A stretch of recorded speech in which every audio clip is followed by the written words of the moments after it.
니고데모가 밤중에 예수님을 찾아왔습니다. 이 니고데모라고 하는 사람은 바리새인이고 관원이고 산헤드린 공회원이고 그리고 부자였습니다. 그가 그 당시에 가질 수 있는 모든 걸 다 가진 거예요. 종교적이고 또 신분적인 명예와 재산 다 가진 사람이에요. 그리고 살 만큼 살아봤습니다. 근데 그에게는 해결되지 않은 그 내면의 깊은 갈증이 있었는데, 그것은 뭐냐면 하나님을 만나보는 거예요. 영생에 대한 확신을 얻어보고 싶은 것입니다. 그래서 예수님을 몰래 찾아왔습니다. 예수님이 니고데모를 보시면서 직설적으로 그에게 그 문제에 대한 해답을 주셨어요. 진실로 진실로 내게 이르노니 사람이 거듭나지 아니하면 하나님 나라를 볼 수 없다. 진실로 진실로 내게 이르노니 사람이 물과 성령으로 나지 아니하면 하나님 나라에 들어갈 수 없다.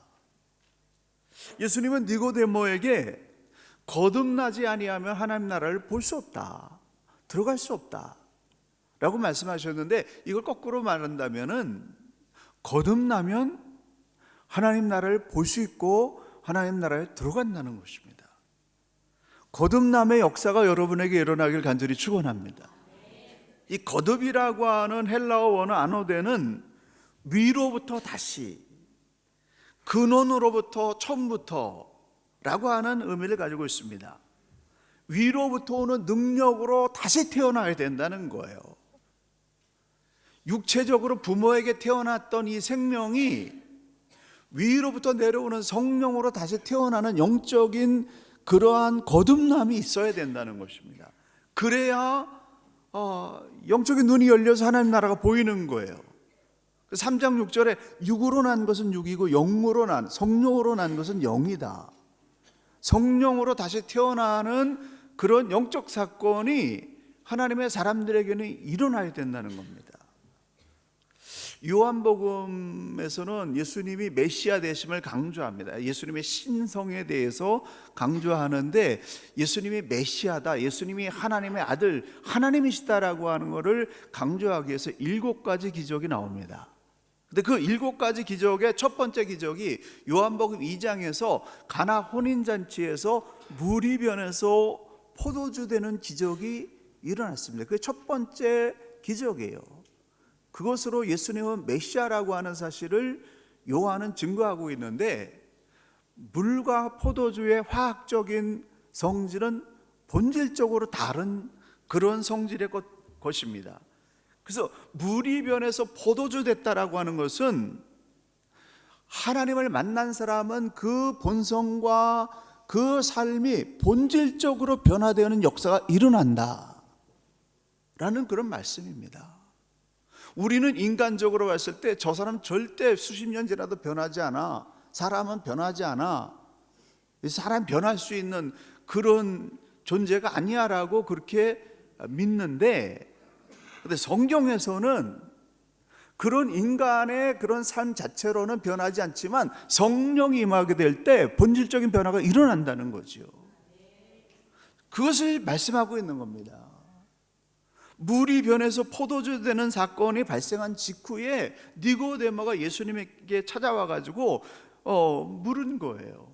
어떻게 영생을 얻습니까? 거듭나면 영생을 얻는다. 거듭나면 하나님 나라를 볼 수 있다. 다시 태어나면 하나님 나라에 들어갈 수 있다라고 그렇게 말씀하고 계십니다. 그렇다면 거듭남이라고 하는 건 무엇일까요? 어떻게 해야 본 어게인의 역사, 거듭남이 일어날 수 있을까요?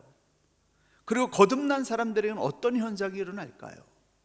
첫째, 거듭남이라고 하는 것은 예수님을 구세주로 믿는 순간에 인간의 마음과 본성이 본질적으로 변화되어지는 그러한 현상을 의미합니다. 교회는 거듭나지 않는 사람에게 성령의 능력으로 거듭나게 해서 천국 백성을 만들어주는 거, 이게 교회의 제1우선 사명이에요. 교회가 해야 될 많은 일이 있지만은 육체에 속해 있는 사람들, 세상의 원리대로 살아가는 그 사람들에게 성령을 만나게 해서 하나님의 사람으로 변화시키는 거, 다시 태어나게 하는 거, 이것이 교회의 제 첫 번째 사명이라고 하는 것입니다. 영혼을 구원하는 거, 이게 교회의 제일 첫 번째 사명이에요. 전도하고 선교하는 이유는 영혼을 구원하기 위해서 그런 것입니다. 육으로 난 것은 육이고 성령으로 난 것은 영이니라고 하는 말씀처럼 영으로 다시 태어나는 사건이 일어나야 된다는 겁니다. 말씀을 듣다가 성령이 내게 임해서 성령이 내 마음속에 들어와 가지고 내 안에 있던 이 육체적인 생각이 본질적으로 변화되어지는 이 거듭남의 역사가 일어난다는 거죠. 그것이 시작돼야지만 그 순간에 그 사람이 예수 믿는 사람으로 첫 출발을 하게 되는 것입니다. 똑같은 세상 속에 살고 있는데 하나님 나라가 보이는 사람이 있고 보이지 않는 사람이 있습니다. 하나님 나라가 보이지 않는 사람에게는 어떤 현상이 일어나냐면은 그 사람은 세상만 보이는 거예요. 현실만 보이는 겁니다. 현재의 삶만 보이는 거예요. 미래가 보이지 않는 것입니다. 하나님 나라가 보이지 않는 거예요. 그러나 예수 믿고 성령으로 다시 태어난 사람은 하나님 나라가 보이는 겁니다. 하나님의 신비한 창조가 보이는 거예요.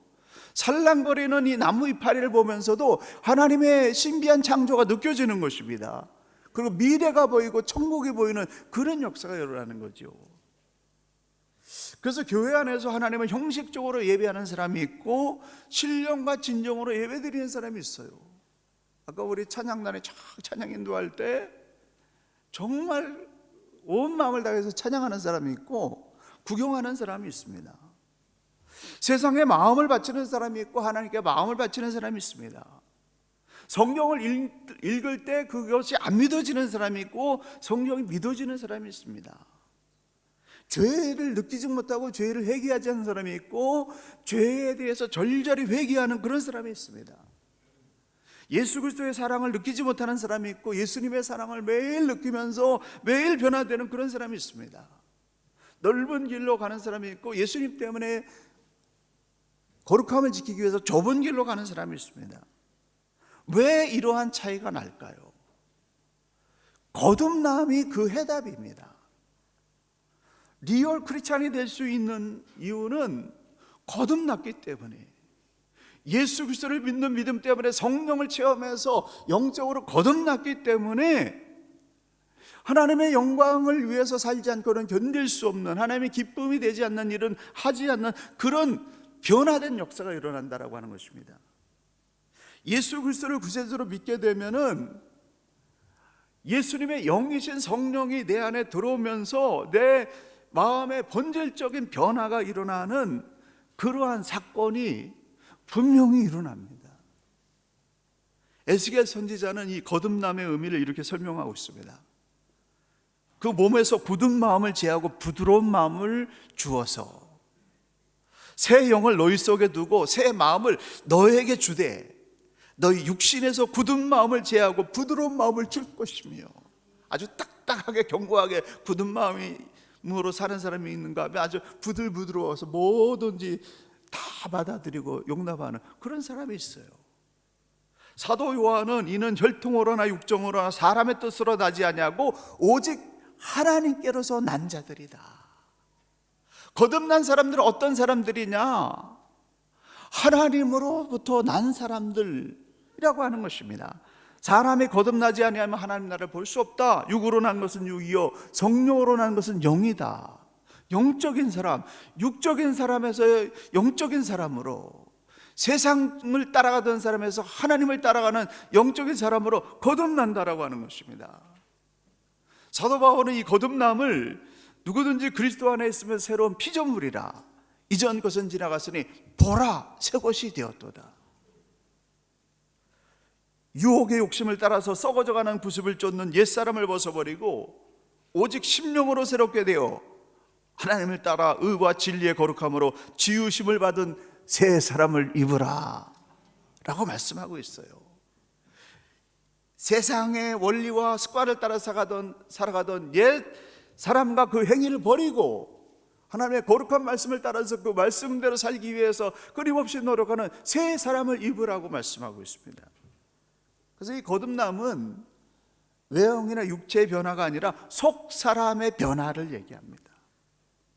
인간의 마음에 새로운 기능이 첨가되는 것이 아니라 그 기능이 완전히 하나님의 것으로 변화되어지는 본질적인 그런 거듭남의 역사가 일어난다는 거죠. 그래서 인간의 의지로 노력해서 변화되려고 하는 거 뭐 조금 달라지긴 하지만 본질적인 변화는 안 일어납니다. 하나님의 영이, 성령이 임하게 되면 그 사람이 완전히 통째로 본질적으로 변화되는 그런 역사가 일어난다는 사실이죠. 거듭날 때 옛사람이 단순히 변화되는 것이 아니라 성령으로 완전히 변화되어져서 예수님을 이성적으로만 느끼는 것이 아니라 실제적인 그 예수님의 초자연적인 역사심이 체험되어지는 그런 체험이 일어난다라고 하는 겁니다. 하나님의 초자연적인 역사심을 체험하는 그런 일이 일어나기 때문에 이성적으로 주님을 깨닫는 것이 아니라 실제적으로 매일 매순간 하나님을 느끼면서 살아가는 그러한 체험적인 신앙으로 변화되는 그 거듭남의 이 역사, 하나님 때문에 늘 감동하면서 이 환경과 여건과 조건은 늘 우리를 어렵게 하지만은 그 하나님이 내 안에 계시고 나를 붙잡아 주신다라고 하는 이 감동 때문에 환경을 이기고 조건을 이기고 매일 새롭게 신선하게 살아가는 거듭남의 역사가 있기를 예수님의 이름으로 간절히 축원합니다. 그러면 어떻게 해야 거듭날 수 있을까요? 요한은 분명히 거듭날 수 있는 방법에 대해서 말씀하고 있습니다. 3장 5절에 사람이 물과 성령으로 나지 아니하면 하나님 나라를 볼 수 없다, 하나님 나라에 들어갈 수 없다라고 말씀했습니다. 역으로 얘기하면 물과 성령으로 거듭나면 하나님 나라에 들어갈 수 있다, 하나님 나라를 볼 수 있다라고 하는 말씀입니다. 저와 여러분이 무엇으로 거듭날 수 있다고요? 물과 성령으로 거듭날 수 있다는 겁니다. 근데 물이라고 하는 것은 뭐를 얘기하냐면 하나님의 말씀을 가리킵니다. 야고보서 1장 8절에 그가 진리의 말씀으로 우리를 낳으셨느니라. 무엇으로 우리를 낳으셨어요? 진리의 말씀으로 우리를 낳으셨다. 영적으로 다시 태어나게 하셨다라고 하는 것입니다. 그래서 하나님 말씀을 들을 때 거듭남의 역사가 일어날 수 있습니다. 오늘 기도하시는 분이 아주 저 설교를 미리 들으신 것 같은데 아마 들으실 리는 없었을 거예요. 말씀이 우리 안에 씨앗으로 뿌려져서 그 씨앗이 움트고 자라나서 발아하면서 꽃을 피고 열매 맺는 그런 태어남의 역사가 똑같이 우리가 말씀을 들을 때 이것이 속에서 자라나서 태어나는 그런 일이 일어난다는 것입니다. 그래서 베드로전서 1장 23절에 너희가 거듭난 것이 하나님의 살아있고 항상 있는 말씀으로 되었느니라. 우리의 거듭남이 무엇으로 되었다고요? 하나님 말씀으로. 말씀을 들을 때 거듭남의 기회가 생기는 거예요. 하나님의 말씀이 내 심령 속에 들어와서 내 심령을 간통하게 되면은 성령을 체험하면서 영적으로 거듭남의 역사가 일어난다라고 하는 겁니다. 근데 문제는요, 말씀을 듣기는 듣는데 말씀이 심령까지 안 들어온 사람들이 있다는 거죠. 어떤 사람은 수십 년째 말씀을 듣는데 안 들어와요. 참 희한하게도 예배 시간에 와가지고 찬양하고 기도할 때까지는 괜찮은데 설교만 하면 좋은 분이 계세요. 그것도 수십 년째 그런 분이 계세요. 의심하면서도 수십 년째 그렇게 나오는 것도 희한한 일이죠. 그것도 성령의 역사예요. 근데 그렇게 안 들리다가 어느 날 성령의 감동이 일어나가지고 그 심령 속에 하나님의 말씀이 확 들어가게 되면은 확 변화되는, 뭐 이렇게 확이라고 하는 얘기밖에 할 수 없는데 지금 이 성령으로 거듭나는 역사가 일어난다는 겁니다. 그래서 말씀을 듣는 자리에 와야 된다는 거죠. 말씀을 읽어야 되는 이유가 그런 거예요. 말씀을 읽을 때 어느 날 성령이 내 마음을 완전히 뒤집어 엎고 지각 변동을 일으키는 그러한 역사. 예수님이 내 죄를 대신해서 십자가의 보혈의 피를 흘리셨다는 말씀이 수십 번, 수백 번, 수천 번 들었는데 그것이 그냥 한 길로 갔다 한 길로 가다가 어느 날 그 말씀이 내 심령을 찔러가지고 이 양심이 찔려서 오열하면서 회개하면서 은혜 받는 그런 역사가 일어난다는 겁니다. 그게 말씀의 능력이고 성령의 능력이에요. 말씀을 들을 때 성령께서 감동 주시면 영적인 사람으로 거듭남의 역사가 일어난다고 하는 것입니다. 그래서 믿는 것이 기적이에요. 성령의 말씀은 다 신비한 일입니다. 인간의 이성을 넘어선 그런 말씀이에요. 말씀으로 세상을 창조했다라고 하는 거 이성적으로는 믿을 수 없는 겁니다. 이거는 신비한 거예요. 영적인 차원이. 근데 그것이 믿어진다라고 하는 거는 성령이 그 사람을 주장하기 때문에 그것이 믿어지는 것입니다. 믿는 것은 성령이 개입된 신비한 역사예요. 그래서 여러분이 지금 성령을 믿고 있다고 한다면 영적으로 거듭난 영의 사람들인 것입니다. 십자가가 믿어지고 있다고 한다면 그 사람은 성령으로 거듭난 영적인 그런 사람이라고 하는 사실입니다. 그런데 말씀과 성령으로 거듭날 때 그 거듭남의 당사자는 뭘 해야 됩니까? 무엇을 해야 거듭남을 체험할 수 있을까요? 말씀을 들을 때에 성령이 역사하시도록 해야 되는데 그 성령이 내 안에 들어오도록 그 역사할 수 있는 그 순간을 만드는 것은 무엇이냐면 말씀을 들을 때 믿으려고 하는 의지적인 결단이 있어야 된다라고 하는 거예요. 말씀을 직접 읽거나 해석된 말씀의 설교를 들을 때 그 말씀을 믿으려는 의지적인 노력이 있을 때에 그 마음의 통로를 여는 거예요. 성령이 들어갈 수 있도록 마음의 통로를 여는 것입니다. 그래서 그냥 듣는 것과 하나님 말씀하십시오, 제가 듣겠습니다, 순종하겠습니다 라고 믿음의 문을 열어놓고 말씀을 듣는 것은 너무나 다릅니다. 그래서 너무 안 들으니까 하나님 막 절망도 주시고 실패도 주시고 고난도 주셔서 마음의 향도 절실하게 만들어서 하나님 말씀해 주십시오, 듣겠습니다, 그런 환경을 만드시는 거예요. 하나님께서 거듭남을 체험할 수 있도록 다 준비해 놓으셨는데 우리를 구원하시기 위해서 독생자 예수님이 이 땅에 보내시고 죗값까지 다 지불하시고 누구나 다 믿기만 하면 구원받을 수 있는 저 엄청난 전적인 은혜를 베풀어 주셨는데 그 은혜가 나의 것이 되고 내가 하나님의 백성으로 거듭나는 이 역사가 일어나지 않는 것은 그것을 믿으려고 하는 의지가 없기 때문에 그렇다는 거예요. 그 하나님의 말씀을 믿고자 하는 의지적인 노력이 저와 여러분이 성령으로 거듭나는 그런 사람으로 변화시킬 수 있는 촉매자가 되는 것입니다. 수도꼭지가 있는데요, 수도꼭지 밑에는 배관을 통해 가지고 엄청난 물이 흐르고 있습니다. 그런데 그 물이 나에게로 전달돼 가지고 내가 밥을 하고 세수를 하고 잔디에 물을 줄 수 있도록 그렇게 그 물을 내가 사용할 수 있으려면 어떻게 해야 돼요? 수도꼭지를 틀어야 된다는 거죠. 수도꼭지가 열려야 물이 사용될 수 있는 것입니다. 그와 마찬가지로 하나님의 구원의 역사가 나를 위해서 준비되어졌는데 그 은혜의 역사가 내게로 들어올 수 있도록 하기 위해서는 믿습니다, 믿음으로 여러분의 심령을 열어야 된다라고 하는 겁니다. 아멘, 믿습니다, 수도꼭지를 트는 것과 같은 거예요. 그래서 히브리서 11장 6절에 믿음이 없이는 하나님을 기쁘시게 못하나니 하나님께 나아가는 자는 반드시 그가 계신 것과 또한 그가 자기를 찾는 자들에게 상 주시는 이심을 믿어야 될지니라. 믿어야 된다는 거, 하나님 계시다라고 하는 것과 하나님을 찾는 자에게 상 주시는 이심을 믿어야 된다라고 하는 겁니다.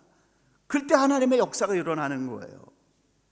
수도꼭지가 아무리 황금 다이아몬드로 만들어졌다 할지라도 꼭지를 틀지 않는다면 물을 사용할 수가 없습니다.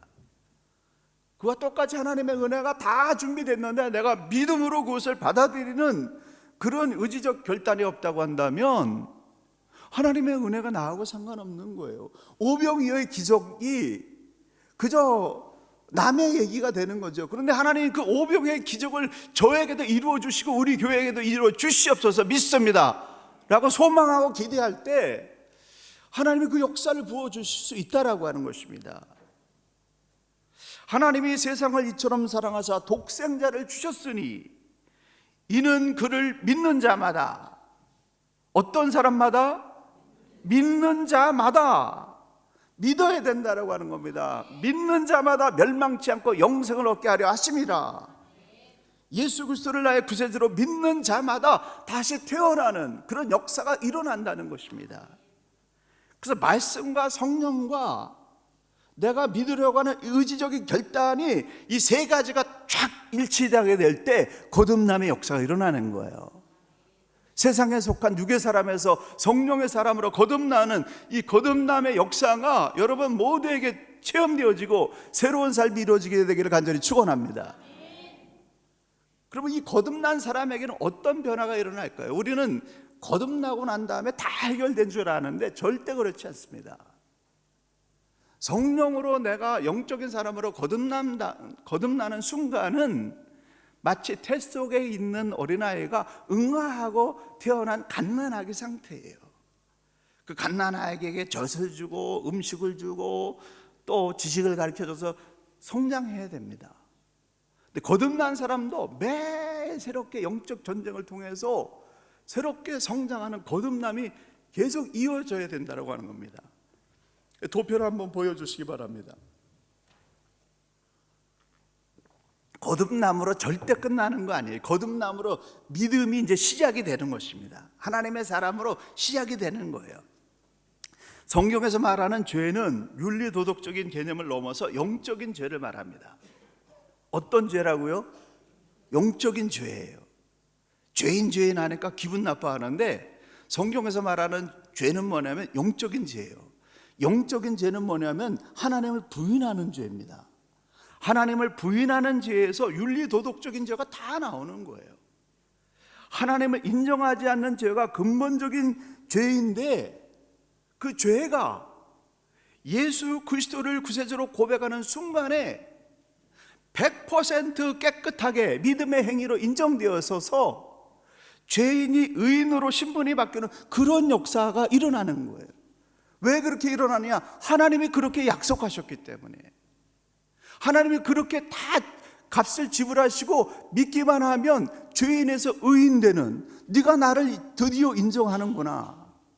아브라함이 모리아산에서 이삭을 바칠 때 아브라함아 됐다, 이제 네가 정말 하나님을 믿는 줄 알았다라고 말씀하신 것처럼 우리가 예수 그리스도를 구세주로 믿는 순간에 하나님께서 야 아무개 됐다, 네가 진정 나를 인정하는구나, 나를 존경하는구나, 믿는구나 라고 그렇게 인정하시는 행위라고 하는 거예요.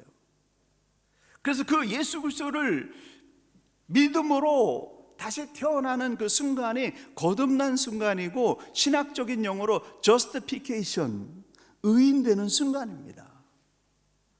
근데 예수 믿고 다시 태어났다고 해서 완전해지는 것이 아니라 아직도 불완전한 존재이고 미약한 존재이고 죄에 노출되어 있는 그런 존재예요. 한 번 거듭났다고 모든 게 끝나는 것이 아니라 매일 영적인 그런 투쟁을 통해서 새롭게 거듭나는 이 거듭남의 역사가 계속 일어나야 됩니다. 하나님을 향하는 믿음이 시작되었지만은 세상과의 이 영적인 전쟁은 계속 일어나는 거예요. 이 매일의 영적인 전쟁에서 승리할 때마다 새롭게 다시 태어나고 새롭게 다시 태어나는 그런 성장이 일어나게 되는데, 그 믿음의 성장이 일어나다가 최정상에 도달하는 단계를 성화의 단계라고 말합니다. sanctification이라고 말합니다. 다른 용어로 perfect love라고도 말합니다. 이 상태는 어떤 상태냐면은 죄질 마음이 전혀 없어진 상태, 이걸 의도의 순수성이라고 얘기합니다. 내가 연약해서 잘 몰라가지고 실수해서 다른 사람에게 손해를 줄 수 있을지 모르지만은 그 마음 자체가 전혀 죄지고자 하는 마음이 없어진 상태. 할렐루야. 거기까지 도달하게 되면 그런 이 성화의 단계에 이뤄가는 사람이 우리 교회에서 한두 사람만 나와도 엄청난 역사가 일어나는 거예요. 신앙의 능력이, 하나님의 임재하심의 능력이 일어나는 이런 역사가 일어나는 것입니다. 우리가 해야 될 신앙의 정말 목표는 성화의 단계에 도달하는 거예요. 죄지고 싶은 마음 자체가 없어진 그런 상태에 도달하게 될 때 하나님이 기뻐하고 그 사람 때문에 주변에 있는 모든 사람들이 살아나는 그런 생명 역사가 일어나는 것입니다. 그래서 그러한 삶을 추구하다가 마지막에 우리의 생명이 끊어지는 순간에 우리의 몸과 마음과 영혼이 완전히 새로운 피조물로 변화되어져서 영화로운 단계, 글로리피케이션, 그런 상태가 돼서 하나님 나라에 들어가는 거죠. 우리의 이 거듭나지 못하고 죄악 가운데 있는 이 몸 가지고는 하나님 나라에 들어갈 수 없는 겁니다. 하나님의 거룩함을 끊임없이 성령과 동행하다가 죽는 순간에 영화로운 몸이 돼서 하나님 나라에 들어가는 그런 역사가 일어난다라고 하는 것입니다. 그래서 이 놀라운 이 성화와 영화의 그런 영광스러운 승리의 역사가 어디서부터 시작되느냐? born again, 거듭남에서 시작된다라고 하는 것입니다. 거듭남이 일어난 사람에게 이 영적으로 매일 변화되어지는, 하나님과 동행하면서 믿음으로 승리하는 그런 역사가 계속 일어난다라고 하는 겁니다. 성령으로 다시 태어난 사람들에게 나타나는 아주 절대적인 특징이 있는데, 그것은 뭐냐면은 세상보다 하나님이 더 사랑스러운 거예요. 그래서 하나님 말씀을 사모하고 예배를 사모하고 하나님의 일을 더 사모하고, 어제 바자회 하는데 일하시는 분들 보니까 천국이 어디 따로 있습니까? 주를 위해서 돈이 생겨요, 뭐가 생겨요, 그냥 즐거움을 하는 그거 아니겠습니까? 선악을 분별하게 되고 자기 정체성을 알게 되고, 내가 어디에 속한 사람이냐, 나 하나님께 속한 사람이다, 내가 어디에서 와서 무엇 때문에 살면 어디로 가는지 이것이 정확하게 알게 되기 때문에 흔들리지 않고 믿음으로 거룩하게 나갈 수 있는 것입니다. 그리고 무엇보다도 죄에 대해서 단호해져서 하나님이 기뻐하지 않는 일이라고 한다면 단호하게 거절하는 그런 삶을 살게 되는 거죠. 그래서 요한 1서 3장 9절에 하나님께로서 난 자마다 죄를 짓지 아니하나니 이는 하나님의 씨가 그 속에 거함이요 저도 범죄치 못하는 것은 하나님께로서 났습니다. 하나님을 거부하는 사람들에게는 나타나는 현상이 있어요. 이 영적인 죄는 윤리 도덕적인 죄로 열매가 나옵니다. 로마서 1장에 그 상세하게 나와 있습니다. 성적으로 타락한 자, 모든 불의, 추악, 탐욕, 악의가 가득한 자, 시기, 살인, 분쟁, 사기, 악독이 가득한 자, 수군수군하는 자, 비방하는 자, 능욕하는 자, 교만한 자, 자랑하는 자, 악을 도모하는 자, 부모를 거역하는 자, 우매한 자, 배약하는 자, 무정한 자, 무자비한 자 등등 이런 죄악이 나온다는 겁니다. 성령으로 거듭난 사람들은 그런 게 싫어지는 거예요. 그런 일을 하는 사람들 자리에 가지 않는 것입니다. 이 성령의 능력, 이 거듭남의 능력은 뭐냐면 삶의 변화예요. 사람들이 예수 믿고 변화된 사람을 보면서 저 사람이 옛날 그 사람 맞아? 10년 전에 최승관이 맞아? 어떻게 최승관이 저렇게 변화될 수 있지? 사람들이 놀랄 만큼, 내 자신이 놀랄 만큼 하나님의 거룩함으로 변화되어지는 그런 역사가 일어난다는 거죠. 성령과 동행하는 그 사람에게는. 아니 저 사람 보기에는 가진 거 아무것도 없고 신분도 없고 재물도 없고 세상적인 조건으로 봐서 다 실패한 건데 왜 저렇게 웃고 살지? 왜 저렇게 빛이 나지? 하나님의 성령이 그를 사로잡고 있기 때문에 하나님의 영광이 드러나는 것입니다. 베드로가 주는 그리스도시요 살아계신 하나님의 아들입니다라고는 위대한 고백을 해서 예수님께 칭찬을 받았습니다. 하지만 그 격정적인 성격을 고치지 못해서 십자가에 못 박혀서 내가 3일 만에 부활해서 세상을 구원해야 되겠다라고 그렇게 말씀하실 때 안 됩니다, 그러시면 안 됩니다 라고 가로막았습니다. 그래서 사단아 뒤로 물러가라, 네가 나를 넘어지게 하는 자로다, 네가 하나님의 일을 생각하지 아니하고 도리어 사람의 일을 생각하는도다 라고 호되게 책망을 받았습니다. 겟세마네 동산에서 예수님이 체포될 때 칼을 빼들어서 제사장의 종 말고의 귀를 베내므로 말미암아서 칼을 쓰는 자는 칼로 망한다 라고 책망을 받았습니다. 그리고 예수님께서 체포되시는 날 도망가가지고 예수님을 3번이나 부인하는 그런 사람이었어요. 근데 그가 다시 살아나신 예수님을 만난 후에 3번 용서를 받고 3번 다시 내 양을 먹이라고 하는 이 소명을 받았을 때 그 말씀이 그의 심령을 간통해서 그의 모든 인간적인 그 고집과 기질이 깨지고 녹아져서 믿음이 완성되면서 초대교회의 그 험한 그런 모든 과정들 다 돌보면서 마지막에 십자가에 거꾸로 매달리면서 순교하는 그런 대사도가 됐습니다. 사도 요한은 우레의 아들이라고, 번개의 아들이라고, 성격이 너무나 급해가지고 격정적인 그런 사람이었었는데, 더군다나 예수님께서 십자가 못 박히기 직전에 누가 크냐라고 이 명예 욕심에 사로잡혀 있던 그런 사람이었었는데, 십자가상에서 예수님이 돌아가시면서 어머니 마리아를 이 요한에게 맡겼는데, 이 요한이 평생 동안 이 어머니를 이 깊은 산 속에서 숨어서 이 봉양하다가 그의 정말 그 격한 성격들이 다 깨지고 부서지고 녹아져서 어머니가 돌아가신 다음에 제자들이 다 순교하고 초대교회가 리더가 없어 흔들릴 때 그때 나와가지고 모든 교회를 어우르면서 모든 사람들을 사랑으로 품어내는 사랑의 사도라고 하는 그런 칭호를 받았습니다. 사도 바울은 예수님을 믿는 사람들을 핍박하고 그 사람들 다 잡아서 옥에 가두고 교회를 완전히 없애야 되겠다, 다메섹이라고 하는 도시에 예수 믿는 사람이 많다고 해서 거기에 있는 사람들을 잡으러 가는 도중에 빛 가운데 나타나신 예수 그리스도를 만남으로 말미암아서 그의 인생이 완전히 달라지고 평생 동안 예수는 그리스도라고 증거하면서 사나 죽으나 예수는 그리스도라고 증거하며 제자를 세우고 교회를 세우는 그런 거룩한 일을 해냈습니다. 사랑하는 성도 여러분, 예수 믿고 거듭나면 어떤 현상이 일어나냐면 변화의 역사가 일어난다는 거예요. 어떤 변화의 역사가 일어났냐? 영의 사람, 하나님의 일을 하는 사람으로 변화되는 역사가 일어난다는 겁니다. 그런데 이 달라짐은 이례적인 것이 아니라 성령과 함께 시작해서 평생 매일 거듭나면서 하나님을 체험하면서 믿음이 성장하는, 결국에는 죄질 의도조차 없어지는 이 성화의 단계까지 성장할 수가 있습니다. 저도 사람이 변화되지 않는다라고 그렇게 믿는 사람이었어요. 사람 변화되지 않는다, 인간적으로는 변화되지 않습니다. 그런데 그 안에 성령이 임하시고 육의 사람이 성령의 사람으로 변화되게 될 때